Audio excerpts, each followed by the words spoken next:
This is precisely the risk modern man runs. He may wake up one day to find that he has missed half of his life. Carl Jung, Practice of Psychotherapy. Psychotropic medications have become widely utilized to treat anxiety disorders and depression, but their efficacy in providing a complete cure is often limited. Instead of offering a definitive solution, these drugs may sometimes serve as ongoing support for individuals with persistent psychological challenges. Thankfully, there are non-pharmaceutical approaches available to address anxiety and depression. In this video, we will explore insights from Carl Jung, a renowned psychiatrist from history, who provides drug-free guidance on finding a remedy for these psychological conditions. The elite still cling firmly to the notion that anxiety disorders originate in alterations within the brain. Unfortunately, many run-of-the-mill doctors still swear by this gospel to the detriment of their patients, whom our age produces in swarms. Nearly all these patients have been convinced by the medical dogma that their sickness is of a physical nature.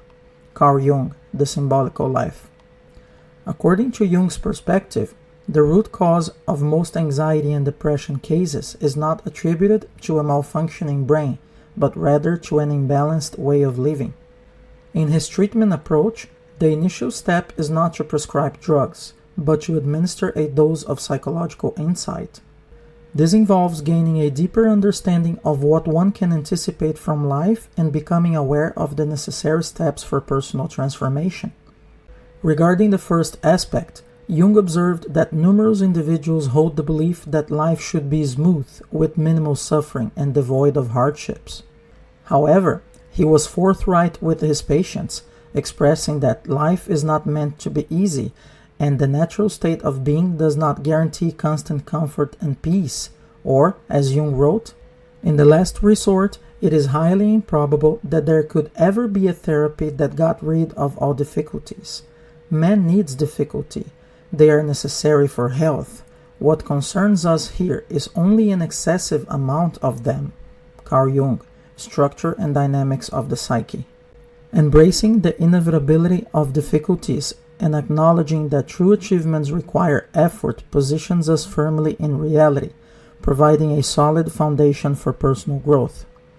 By accepting life's challenges, we come to recognize that developing a resilient character is essential for leading a fulfilling life. Conversely, if we continue to cling to the illusion that life should be effortless, we may lack the motivation to strengthen our character, falsely hoping that things will magically improve over time. Life is a battleground. It always has been, and always will be. And if it were not so, existence would come to an end. Carl Jung, Man and His Symbols. Jung emphasized another vital psychological insight that he deemed essential for his patients to grasp: the recognition that our current problems reside in the present, and delving excessively into our past does not necessarily solve them. Many individuals hold the belief that only by fully understanding the reasons behind their current state can they progress in life. However, Jung asserted that an excessive fixation on the past often serves as a tactic to avoid confronting the challenging tasks that need immediate attention in the present. People should know that not only the neurotic, but everyone naturally prefers never to seek the causes of any inconvenience in himself, but to push them as far away from himself as possible in space and time. Otherwise, he would run the risk of having to make a change for the better. Compared with this odious risk, it seems infinitely more advantageous either to put the blame onto somebody else, or, if the fault lies undeniably with oneself, at least to assume that it somehow arose of its own accord in early infancy. Carl Jung, Two Essays on Analytical Psychology. Armed with these doses of psychological insight, Jung would then proceed to the initial actionable step in his treatment approach, which involved assisting his patients in confronting what he referred as to the shadow. This is what Jung says: the first requisite of any thorough psychological method is for consciousness to confront its shadow. Carl Jung, Mysterium Conscientious. Jung coined the term the shadow, to describe those aspects of our character that we repress and push into the unconscious because of feelings of shame, insecurity, or societal judgment. Essentially, it represents the parts of our personality that we want to conceal both from others and from ourselves. There can be no doubt that man is, on the whole, less good than he imagines himself or wants to be.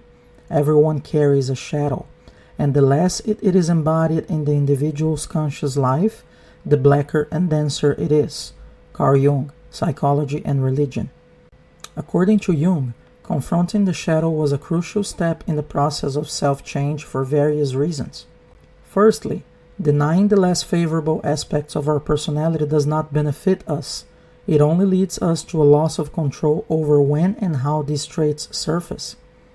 However, by acknowledging these character flaws, we gain the opportunity to learn how to manage their expression, thus minimizing the potential harm they may cause in our lives. Jung explains, anything conscious can be corrected, but anything that slips away into the unconscious is beyond the reach of correction and, its rank growth undisturbed, is subject to increasing degeneration. Happily, nature sees to it that the unconscious contents will erupt into consciousness sooner or later and create the necessary confusion. Carl Jung, Mysterium Conscientiousness. Indeed, the shadow is not solely comprised of weaknesses. It may also encompass certain strengths that we suppressed during our youth due to societal pressures or the false belief that these traits were undesirable. For instance, some individuals may have repressed their ability to express anger or stand up for themselves. By becoming aware of the shadow, we unlock the potential to access life-promoting character traits that had been concealed, allowing us to integrate these valuable aspects into our lives. This is what Jung had to say. The shadow is merely somewhat inferior, primitive, unadapted, and awkward, not wholly bad. It even contains qualities which would in a way vitalize and embellish human existence, but convention forbids. Carl Jung, Psychology and Religion.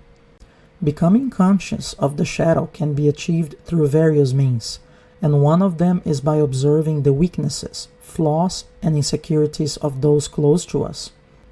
Often, the traits we dislike in others are reflections of our repressed aspects.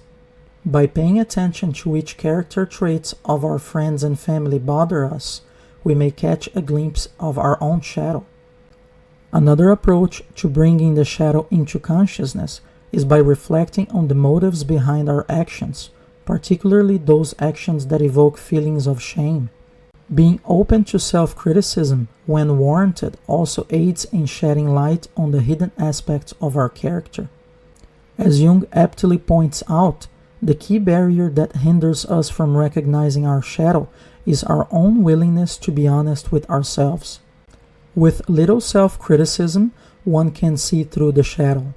Carl Jung, Aeon. In addition to raising awareness of the shadow, another essential element in Jung's treatment approach was guiding his patients to find meaning in their lives. Jung held the belief that overcoming profound depression or overwhelming anxiety required the discovery of a purposeful role as a participant in the grand drama of life. To gain a deeper understanding of this concept, we can explore an encounter Jung had with a Pueblo tribe's chief during the early 20th century. While discussing the tribe's traditions, the chief made the following remark. "Yes, we are a small tribe, and these Americans, they want to interfere with our religion. They should not do it, because we are the sons of the Father, the Son. He who goes there," pointing to the sun, "that is our Father. We must help him daily to rise over the horizon and to walk over heaven. And we don't do it for ourselves only. We do it for the whole world." Jung acknowledged that to modern-day individuals, the chief's statements might seem peculiar and outdated. However, he observed that the members of this tribe didn't experience the same levels of suffering that many people in contemporary society endure. They were free from neurosis, anxiety disorders, and depression, They didn't rely on daily pills or succumb to debilitating addictions.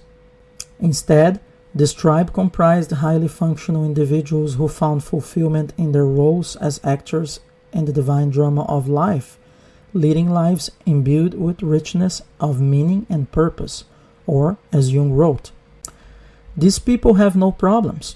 They have their daily life, their symbolic life. They get up in the morning with a feeling of their great and divine responsibility. They are the sons of the Son, the Father, and their daily duty is to help the Father over the horizon, not for themselves alone, but for the whole world. You should see these fellows. They have a natural, fulfilled dignity. Carl Jung, The Symbolic Life. In contrast to the fulfilled life of the Pueblo tribe members, Jung shared an encounter with a Western woman who represented a different way of living.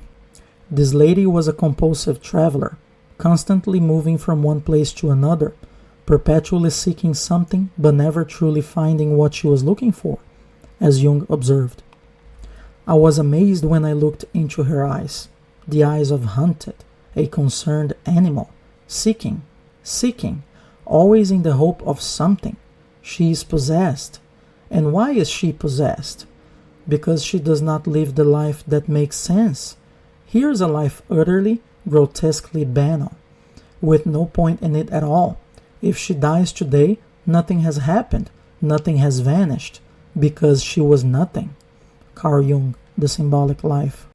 In the Western world, many exhibit compulsive seeking behaviors, trying to escape the banality of existence. Whether chasing experiences, possessions, or recognition, they seek to fill the void of emptiness. However, the fulfillment comes from living with purpose and making a meaningful difference in life. Or, as he writes concerning the woman he met, but if she could say, I am the daughter of the moon, every night I must help the moon, my mother, over the horizon. Ah, that is something else. Then she lives. Then her life makes sense, and makes sense in all continuity, and for the whole of humanity. That gives peace when people feel that they are living as actors in the divine drama. That gives the only meaning to human life. Everything else is banal and you can dismiss it. A career, producing of children, are all maya, illusion, compared with that one thing, that your life is meaningful.